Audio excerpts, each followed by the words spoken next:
اچھا جی مولانا صاحب السلام علیکم جی. وعلیکم السلام ورحمۃ اللہ. اچھا مولانا صاحب کوئی حدیث ہے امام دے پیچھے سورت فاتحہ نہ پڑھنے والی جہدے وچ یہ ذکر ہوئے کہ امام دے پیچھے سورت فاتحہ نہ پڑھو؟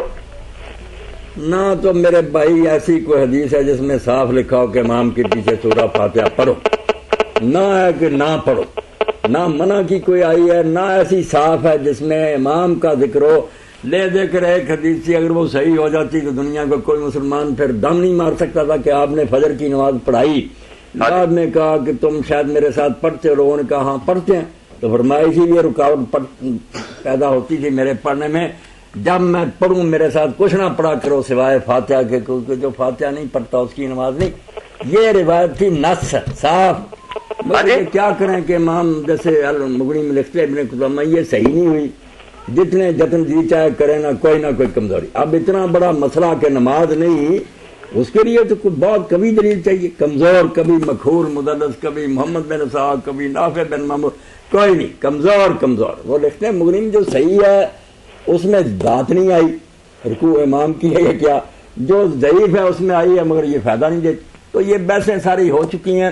نہ وہ روکنے والے جو ان کے پاس ہے، کہیں نہیں روکا آپ نے.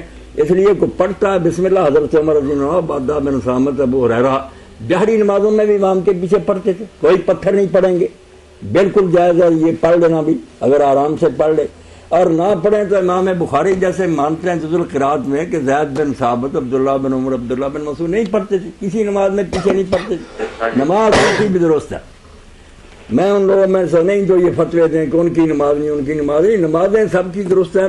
زیادہ صحیح طرز عمل یہ ہے جو سارے منصف لوگ مانتے ہیں کہ جہری نمازوں میں آرام سے سنو، کوئی نہ پڑھو. جب وہ آمین کہے گا ساتھ آمین کہہ دو، تم فاتحہ میں شریک ہو گئے. اور جو سری نمازیں ہیں، سری رکعت، ان میں پڑھو، فاتحہ بھی پڑھو، سورتیں بھی پڑھو. یہ عدل کی بات ہے جس پر سے کوئی حدیث نہیں ٹکراتی، نہ کوئی ہے ٹکراتی. جائز سارے ہیں، پڑھتا جائے اس کی بھی ٹھیک ہے، نہ پڑھے اس کی بھی ٹھیک ہے. صاف سری حدیث کسی کے پاس نہیں، بالکل نہیں. جو ہے کہ جو نہیں پڑھتا اس کی نماز، وہ امام احمد کہتے ہیں یار جابر رضی اللہ سے زیادہ تم سمجھتے ہو. حالانکہ حضرت امام احمد پیچھے پڑھنے کے قائل ہیں، مستحب کی حد تک لازم نہیں سمجھتے، کہتے پڑھ لے اچھا. مگر وہ کہتے ہیں تشریح اس حدیث کی تو ہوگی جب حضرت جابر جیسے صحابی رسول نے کہا کہ جس نے امام کے پیچھے کسی رکعت میں فاتحہ نہیں پڑھی، نہیں، جس نے کسی رکعت میں فاتحہ نہیں پڑھی اس کی رکعت نہیں، اللہ یکون ورا لینا. ہاں اگر وہ امام کے پیچھے ہو پھر کوئی بات نہیں.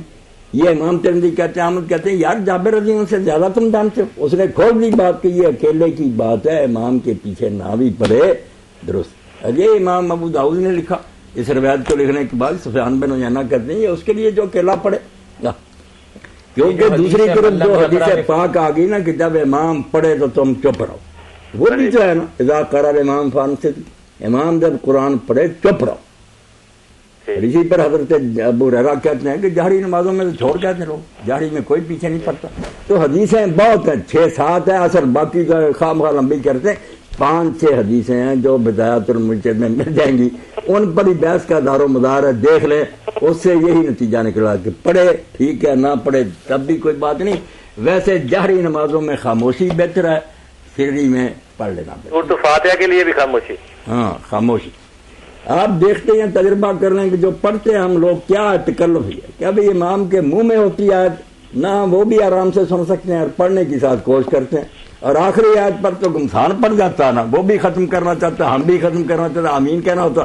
کیا کریں، امام کی بھی نہیں سنتے، کچھ نہیں، بالکل تکلف ہے. آرام سے سن لینا چاہیے اور ساتھ آمین کہہ دینا. ٹھیک ہے، یہی بات ہے. یہی ابن تیمیہ رحمۃ اللہ نے بڑے زور سے فتاوی میں اس پر لکھا، جلد لکھ دی.